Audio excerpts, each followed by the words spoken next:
Chapter 11. James's large, frightened eyes were traveling slowly around the room. The creatures, some of them sitting on chairs, others reclining on a sofa, were all watching him intently. Creatures? Or were they insects? An insect is usually something rather small, is it not? A grasshopper, for example, is an insect. So, what would you call it if you saw a grasshopper as large as a dog? As large as a large dog? You could hardly call that an insect, could you? There was an old green grasshopper as large as a large dog sitting on a stool directly across the room from James now. And next to the old green grasshopper there was an enormous spider. And next to the spider there was a giant ladybug with 9 black spots on her scarlet shell. Each of these 3 was squatting upon a magnificent chair. On a sofa nearby, reclining comfortably in curled up positions, there was a centipede and an earthworm.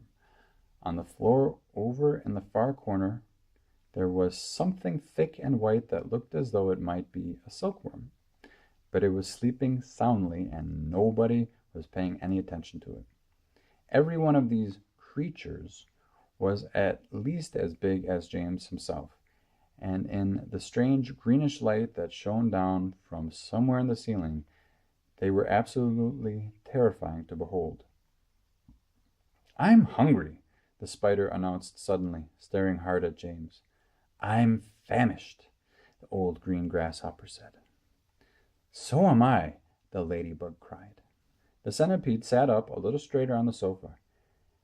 "Everyone's famished," he said, "and we need food." 4 pairs of round, black, glassy eyes were all fixed upon James.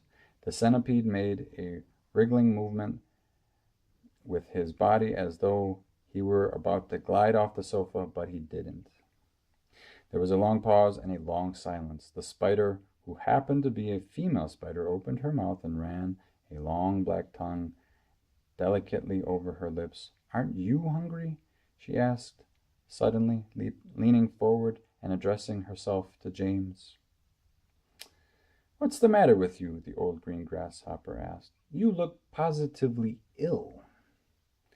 "He looks as though he's going to faint any second," the centipede said. "Oh, my goodness, the poor thing," the ladybug cried. "I do believe he thinks it's him we are wanting to eat." There was a roar of laughter from all sides. "Oh dear," they said. "What an awful thought." "You mustn't be frightened," the ladybug said kindly. "We wouldn't dream of hurting you. You are one of us now. Didn't you know that? You are one of the crew. We're all in the same boat." "We've been waiting for you all day long," the old green grasshopper said. "We thought you were never going to turn up. I'm glad you made it." "So cheer up, my boy, cheer up," the centipede said. "And meanwhile, I wish you'd come over here and give me a hand with these boots. It takes me hours to get them all off by myself."